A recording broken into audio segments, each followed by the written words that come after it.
Yo ahí estoy con mi viejo, esto tiene que ser en el año 76, unos meses antes de que mi viejo desapareciera.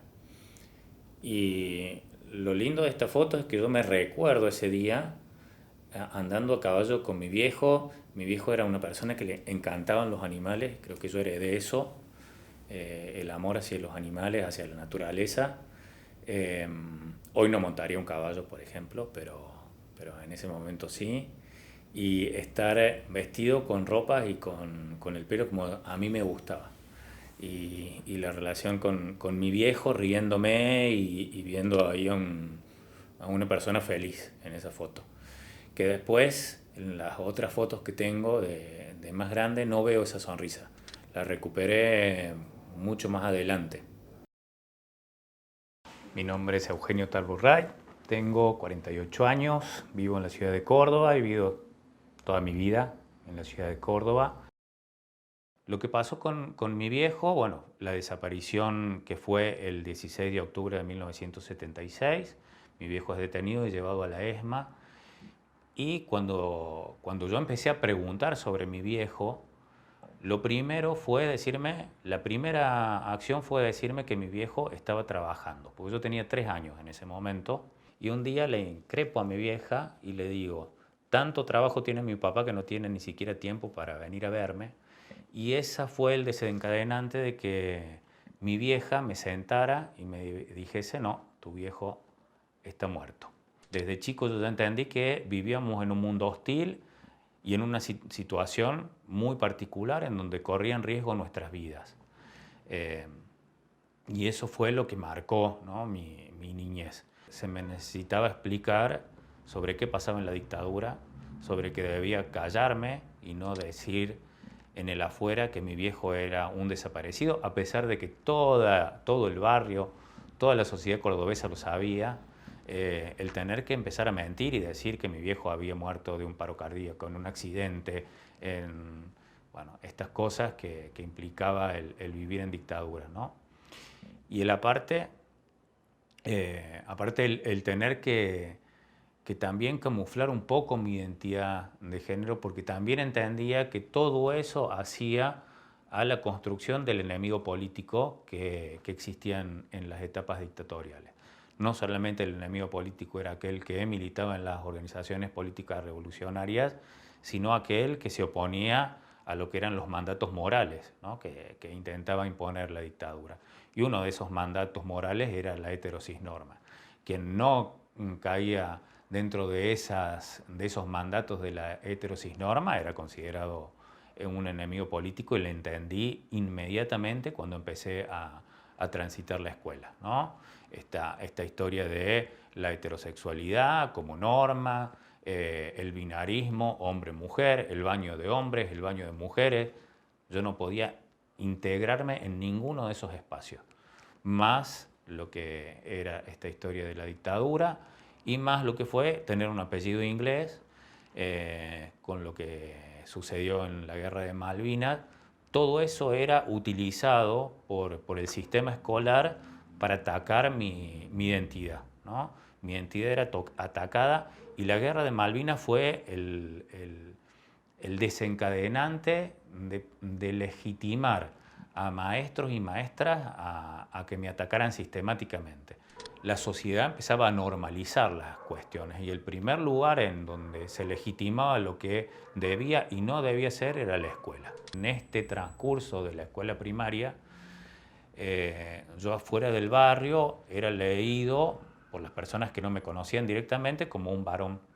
Pero a los 11 años, y tengo esa marca, a los 11 años, no sé por qué, a los 11 años yo empecé en una crisis porque me crecía muy rápido el pelo, y inmediatamente se daban cuenta que yo no era un varón, sino que era leído y entendido como una mujer. Utilicé estrategias, vueltas y cosas hasta enterarme del nombre de la hormona, del nombre comercial de la hormona, que era Sustanon en ese momento, y irlo a comprar a la farmacia. No había ningún inconveniente para ir a comprarlo. Una vez que me di cuenta y que obtuvo el nombre de la droga y que lo podía comprar libremente, ir a la farmacia, comprarlo, llegar a mi casa e inyectármelo. Eso hizo que yo cambiase drásticamente mi morfología física y que mi familia empezara a cuestionar qué es lo que estaba pasando y cuestionarse de que había un problema, ¿no? Porque no sabían que estaba yo inyectándome hormonas. Un tío mío, que era pediatra, se forma en lo que eran tratamientos hormonales para niños y niñas y empieza a darme ese tratamiento hormonal a mí en forma regular y en forma médicamente controlada. Porque yo lo que hacía era, cuando tenía plata, me compraba el Sustanón y me lo inyectaba, que podía ser 4 veces al mes, o podía ser una vez al mes, o podía ser una vez cada 2 meses, según la plata que tuviese, ¿no? Fue todo como muy rápido. A los 11 años empezar el tratamiento hormonal, a los 15 tratar de encontrar pares en el sistema en donde yo poder referenciarme y poder vivir no en soledad lo que era la transexualidad y empezar a intentar salir hacia el afuera. Y ese primer intento de salida fue espantoso. La primera vez que caigo en cana fueron a los 15 años, con 20 compañeras trans que estaban en ese boliche. Esas 20 compañeras trans me salvaron la vida porque lo primero que sucede fue el morbo de la cana, entendí el morbo de la cana de ver a alguien que para ellos era leído como una mujer que tenía todas las características de un varón y que era una diversión la violación. La violación hacia un varón trans era un hecho absolutamente morboso para la cana.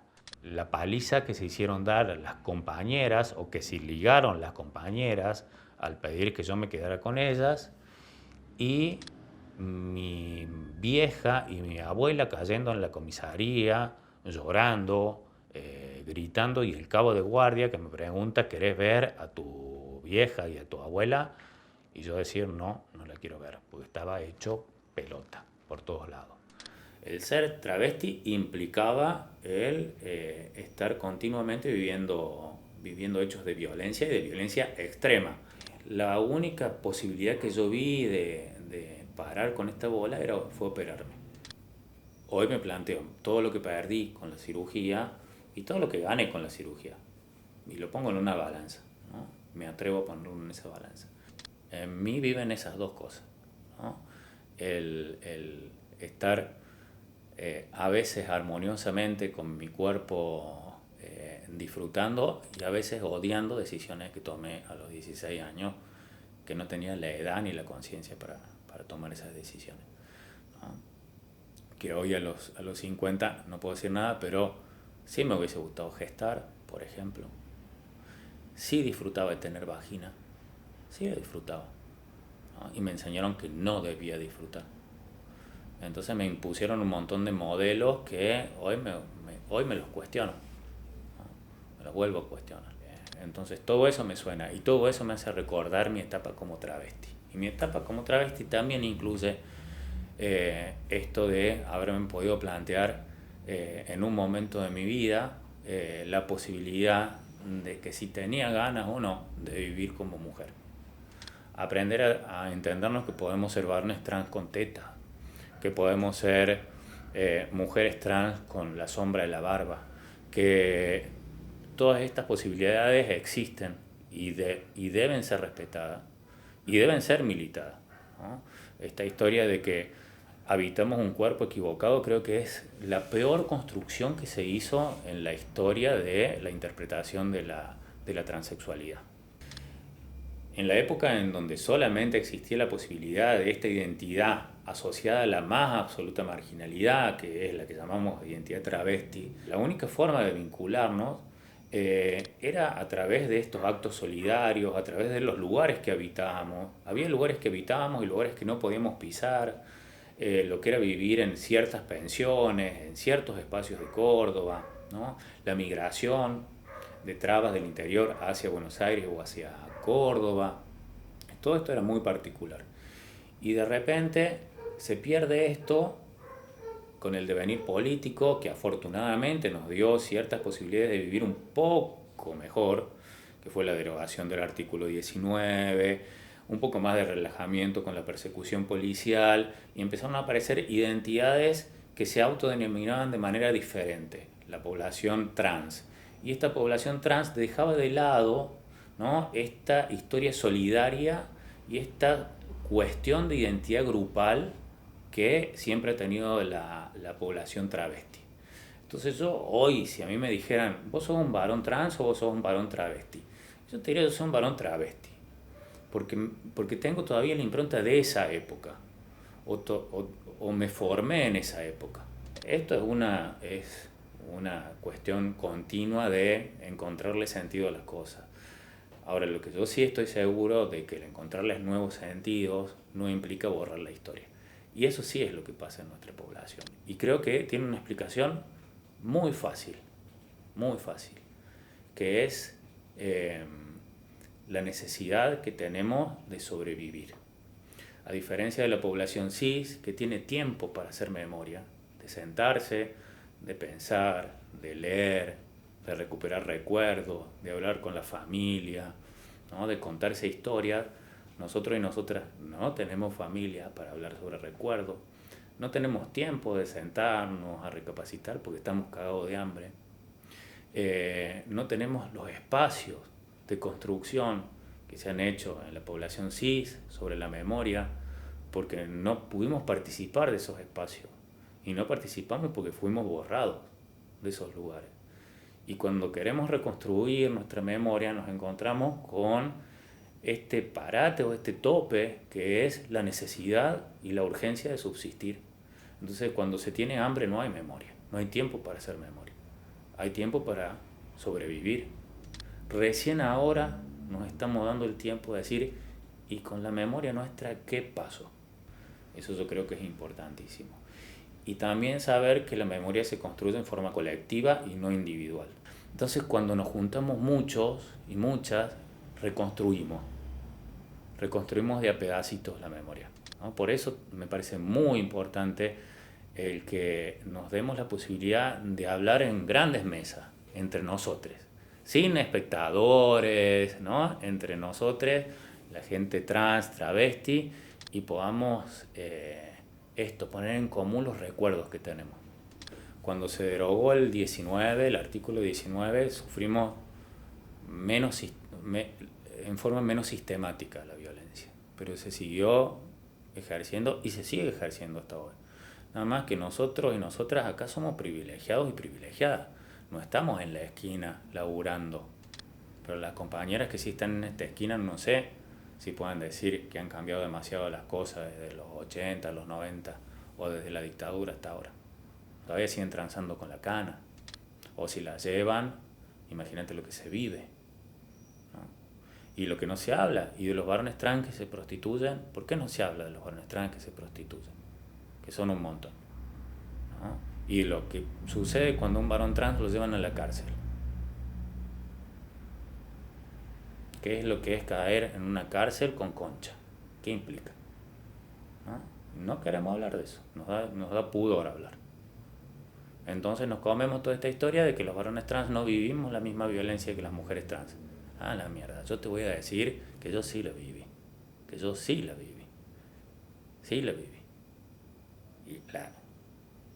y era imposible escaparse si vos salías como trans al mundo. Y entonces, de vuelta, el compañero que decidía no visibilizarse como trans, y lo felicito.